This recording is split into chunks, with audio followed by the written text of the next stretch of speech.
Okay, now we're going to look at number types. There are a specific number of number types that we use inside the PLC, and we need to understand those and how we can utilize those in different control scenarios. So this lesson, we're going to have some objectives. First, we're going to be able to define the binary number type. I think we have a pretty decent understanding of that, but we want to also define the integer number type and a real number type and how they differ and when one is more appropriate over the other. So let's look at the binary number type. A binary number only has two digits, 0 and 1.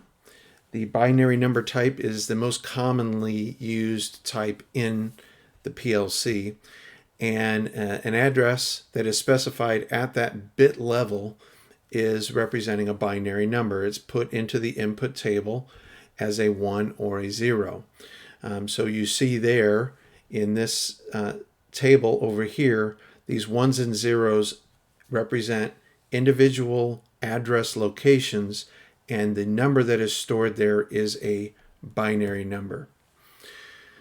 So let's contrast that with an integer. An integer is a whole number that has no fractional component. So when we count, either our timers or our counters that we use inside the PLC use integers. They are whole numbers that can be positive or negative, and the accumulative value and the preset value in both our timer and our counter are representatives of integer number types. So integers can also be designated in two different categories, signed or unsigned.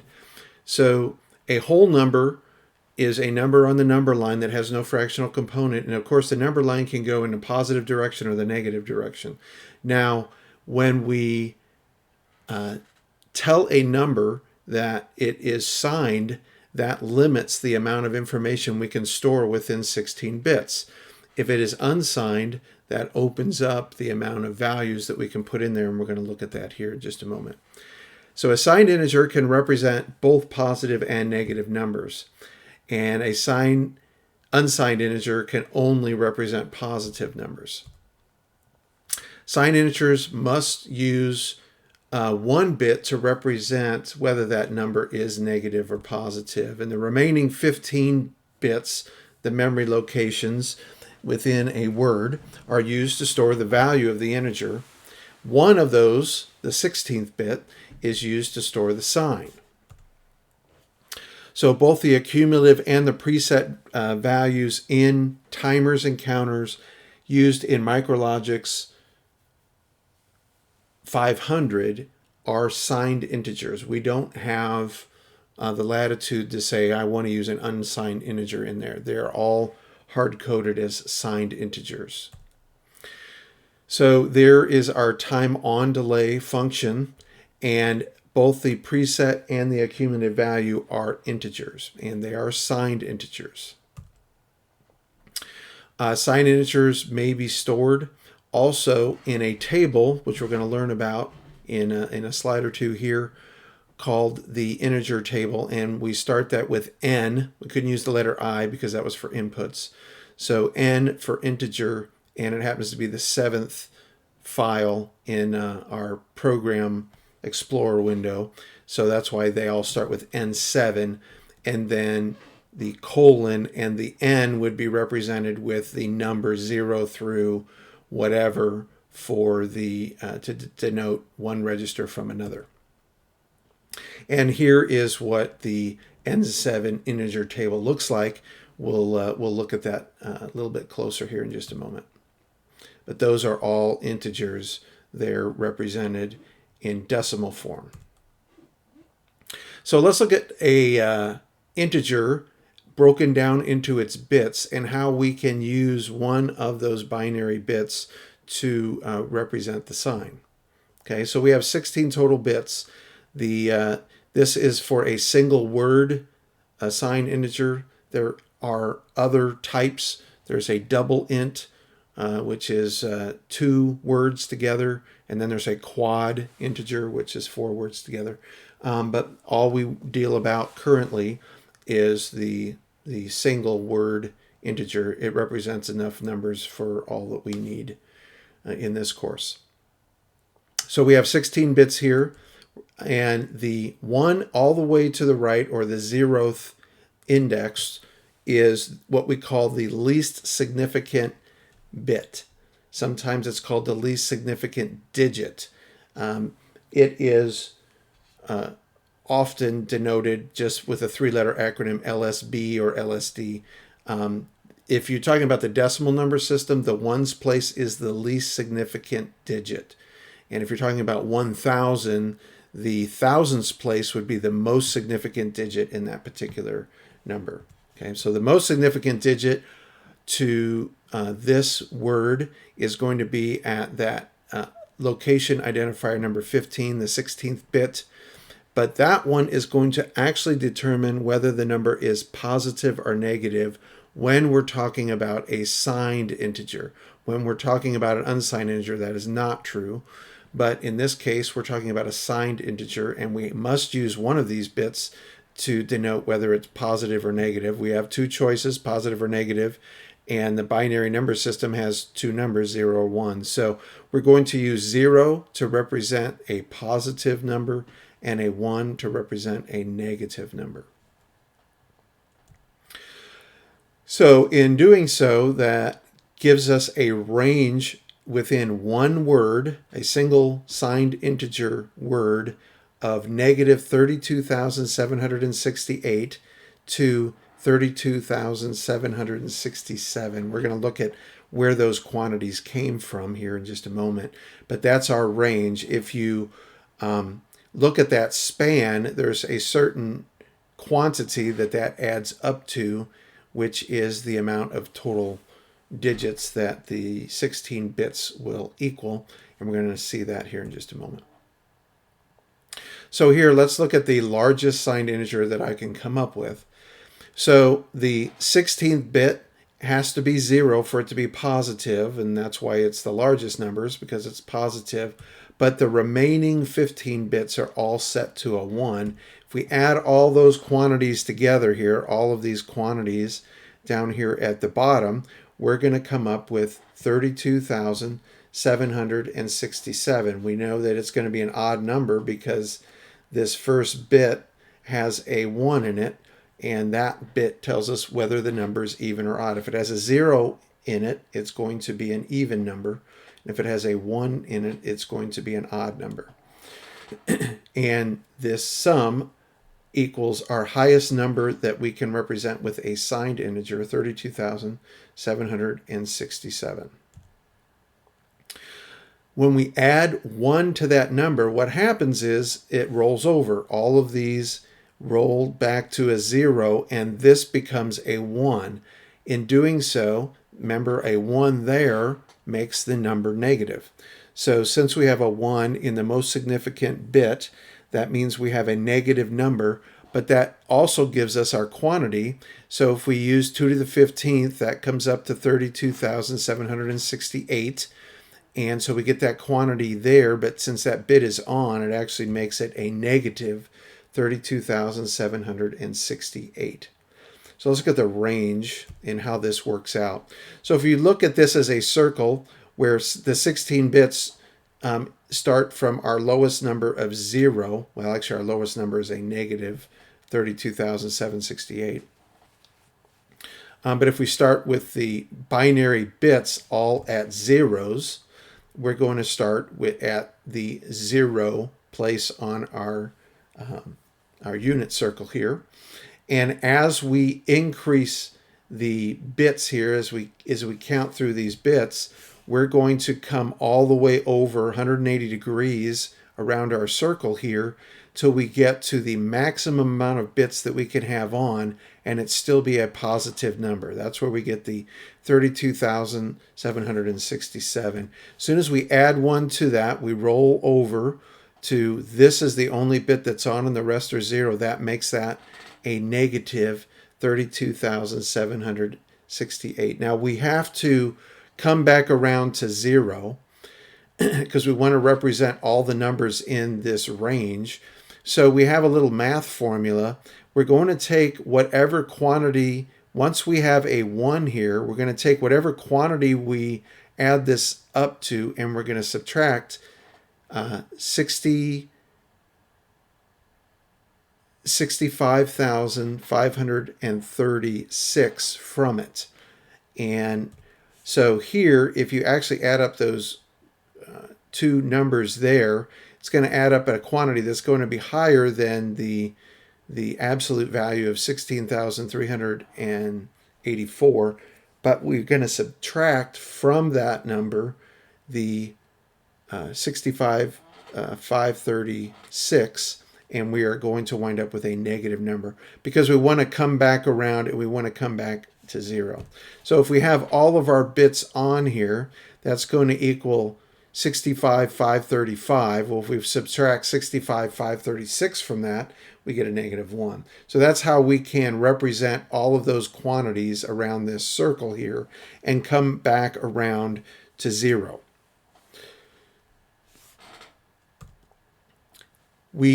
I mentioned earlier that we can also store these values in a integer table. It's the N7 table, and we're looking at the decimal view, which is a little bit different than how we've looked at values so far. We've only really looked at binary numbers, the input table, the output table, and the binary table. We were all looking at the binary representation of those words. This is actually the decimal equivalent of each one of these words. So right there, that's the signed integer N70, that's N71, N72, and that is the decimal quantity that is in there.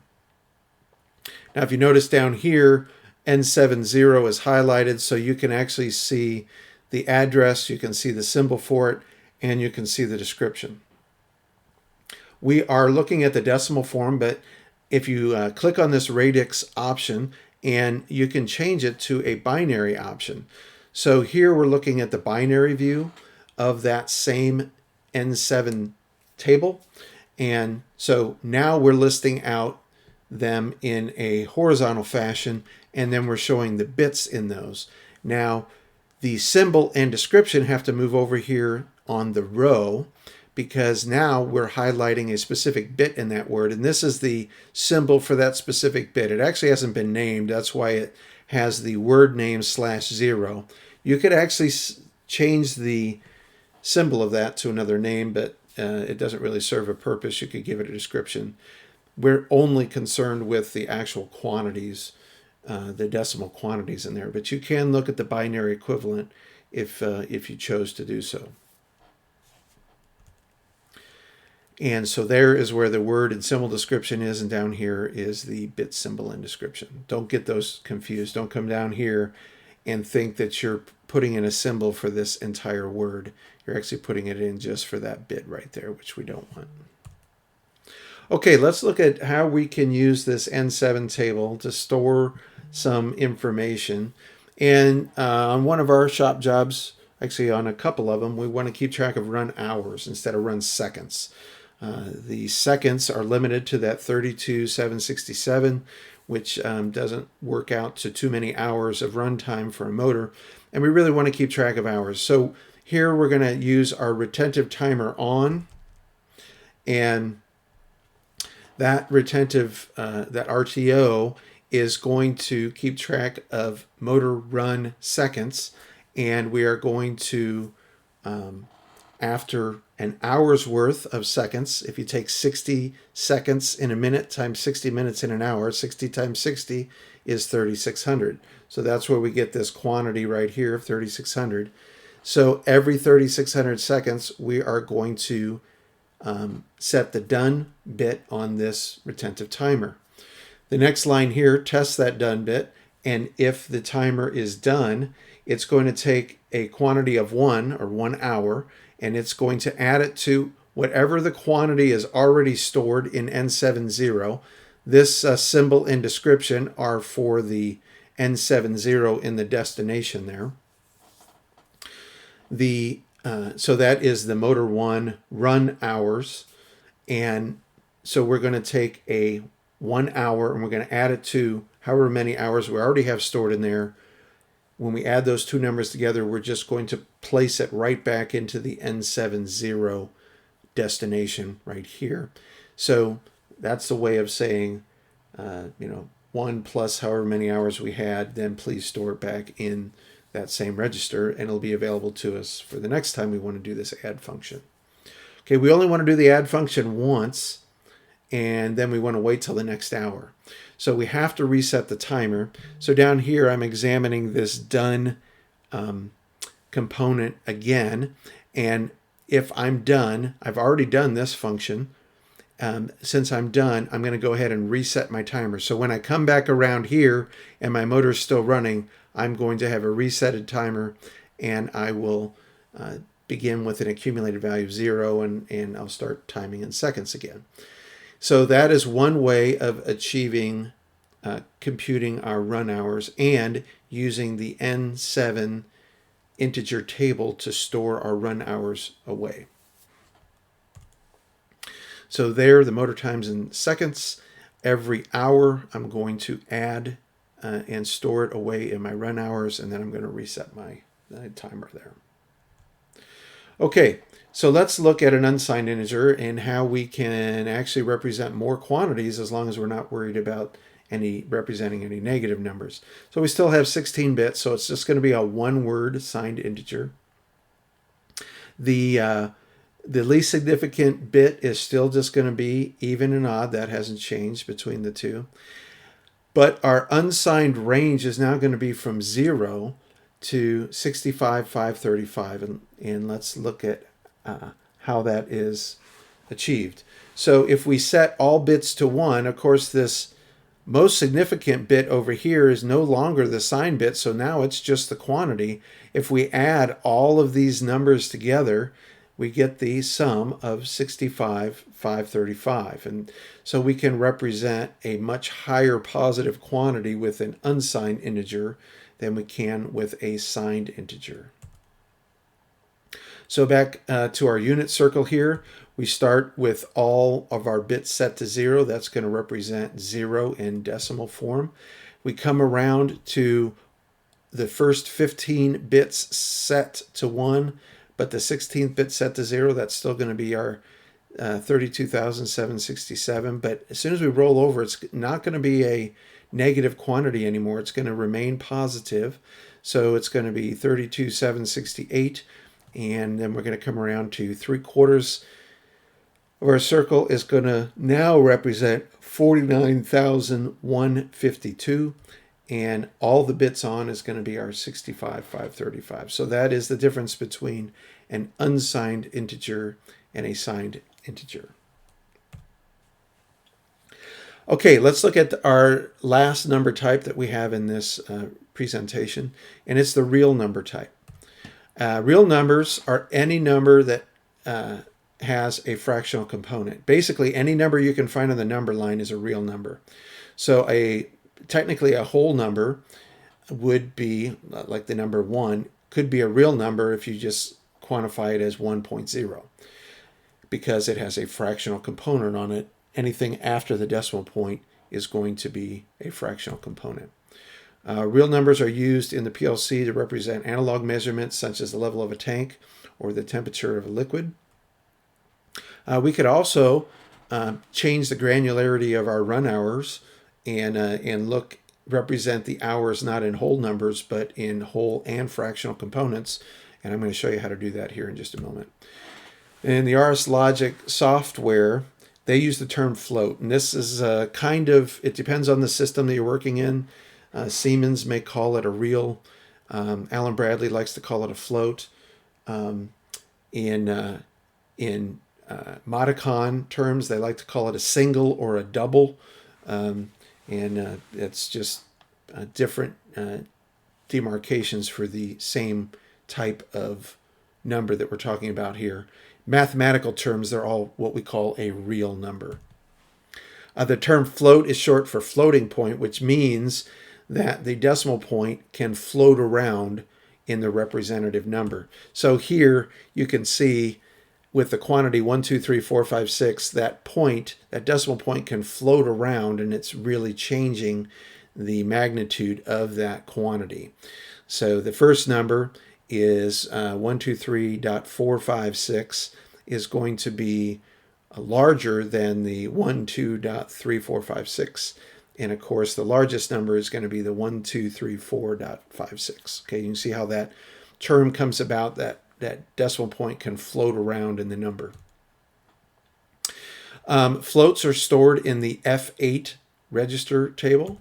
And there's what it is there. This one only, if you notice, the radix doesn't even offer anything but a decimal quantity for those. So here that is floating point F80. That's F81 and F82. It's a little, confusing to some students. This says F80. Well, in my mind, it should say F8 semicolon without the 0 behind it, and then here's the 0. There's the 1, the 2, the 3, the 4. And then here's the 5th one here. It just wraps around to the next line. And then we can symbolize and describe these individually. This is for the F80. It's highlighted there. It also tells you here. And I gave that a symbol of motor run hours as well. Motor 1 run hours. And you can change the number of columns. You could say 10, so you could look at 10 across here, or 5. These numbers can get quite large because they do show a decimal component, and I like to leave it at 5 just so you can see them on the screen. Okay, so let's look back at our motor run hours and how can we utilize a floating point instead of an integer to represent our motor run hours. So we know that 3600 is our time in our hours, and I could actually have left this time base here at 1 second, and that then would be done every hour, and I would still add 1 and put it in a floating point. Doesn't really make sense to me to use a floating point to store whole numbers. So all I did is I took that same quantity. I no longer need a retentive timer. I'm just going to use a non-retentive timer, the time on delay here, because I'm going to be actually changing my time base to the hundredths of seconds. So 0.01 means every preset here is going to be divided into hundredths. So if I move the decimal point over 2 places, that means every 3.6 seconds, I am going to be setting the done bit. And so every 3.6 seconds, this rung is going to come true, and it is going to add in the fractional component of an hour. So every 3.6 seconds is 1/100th of an hour. So every 1/100th of an hour, this will become done, and I will add 0.01 to my floating point number that is going to represent the amount of hours that my motor has been running. And so that gives me a much more accurate time quantity for how long that my motor has been running. I took away my retentive timer here. Technically, I could have left it there because this has a margin of error of half of 3.6 seconds, 1.8 seconds. So when we talk about motor run hours, we're talking about for maintenance purposes, we might want to do preventive maintenance on a motor after 1,000 hours or maybe 10,000 hours. If starting and stopping we lose, 40 minutes or something like that, that's not really going to make a big difference in our motor run hour calculation. We could actually probably negate that by leaving the RTO here.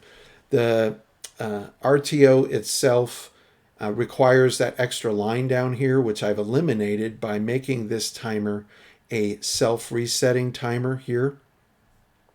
So the timer is going to reset itself by, now remember, this rung is evaluated from left to right. So in the very scan that this reaches 3.6 seconds, it's going to evaluate that is the motor still running? Yes, it is. Is the timer done? No, it isn't.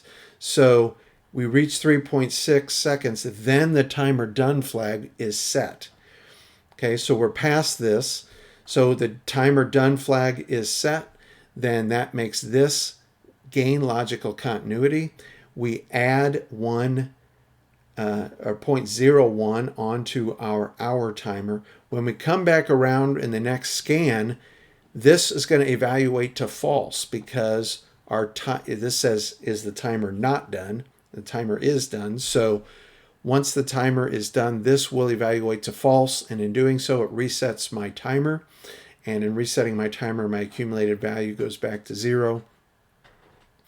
And then this evaluates to false as well, so I only add that 0.01 in once, and then I come back around to, if the motor's still running, then I begin my timing again. And it has just, in changing this to a TON, I eliminated that extra rung that we needed to reset the retentive timer, and it just cleans up the code and eliminates extra rungs. Because imagine this code will be repeated for however many motors you have. Well, if you have 20 motors, you're going to have 20 extra lines if you use a retentive timer. Just a coding decision. Okay, now we're looking at a sample program that I have created and downloaded on a running PLC for us to examine the integer file and also this rollover effect that can happen with a signed integer. So I have a program here that if I just push the green button, we're going to increment our accumulated value in our counter, and we're also going to move that accumulated value into the very first integer register just so we can examine the bits in the decimal equivalent. And so I have that right here. I'm looking at the binary view of that actual integer, and so we can see those go by. And then I'm also up here looking at the actual counter itself. We have a preset of 5, and we can see the individual bits and how they behave as well. So I'm going to push on the green button and let go, and that's 1, 2, 3, 4, 5, and now you can see that the done bit comes on here. I'm not actually using that in my program, but that is the first binary bit output that we are going to see utilized on this count up. Now I'm going to go ahead and skip ahead and get to our largest number, which is 32,767. That's our largest positive number that we can have in a signed integer, a 16-bit signed integer. So now when I press the green button again, we're going to examine these tables. You can see that now down here I have all of the first 15 bits on, but that 16th bit at binary bit location 15 is still a 0, which indicates that it's a positive number.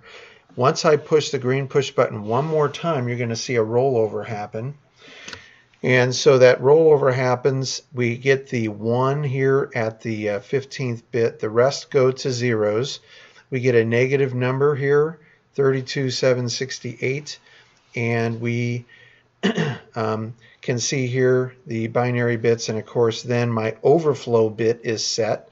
You can see it up here in the C5 counter table, and then I also just put that to my white light as well. Okay.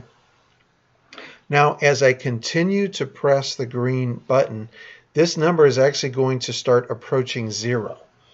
Okay. So if you can see, it's actually 32,767, 66, 65, 64, 63, and we can see the counting here. I'm just going to keep pressing on it. We can see the counting happen here on the bits in the integer. And I'm going to speed ahead till we get down to -1 here. We'll come back and we will look at our counter and our integer tables. And if you notice, we have all of the bits are on now, which is the smallest negative number that you can have is -1. And then we're going to roll over to all zeros again, which will be 0. You notice I still have that overflow bit, and it's actually not even going to go away. I'm going to push the green push button one more time. If you notice, all of these binary bits went to 0. My accumulated value went to 0, but my overflow bit is still remaining set. Once it is set, you actually have to reset your counter. I'm going to push the green push button a couple more times just so we can see this accumulated value go away. So I have 2 counts there. If I push the yellow push button, I'm going to reset my counter, and in doing so, I also remove my overflow bit set. I reset my overflow bit, and my white light went out. Okay. So that is just a running example of how the integer, signed integer, operates within inside RSLogix 500. Okay, let's review. Binary number type can only be 1 or 0. Great for representing discrete inputs or discrete outputs. Integer number type is any whole number. Can be positive or negative if you use a signed integer. If you use an unsigned integer, it can only represent positive numbers, but we can represent a much higher quantity with an unsigned integer. And real numbers have fractional components. They can be positive or negative, and they can represent any number that you can find on the number line. I hope that you have found this video helpful, and we'll see you in the next video.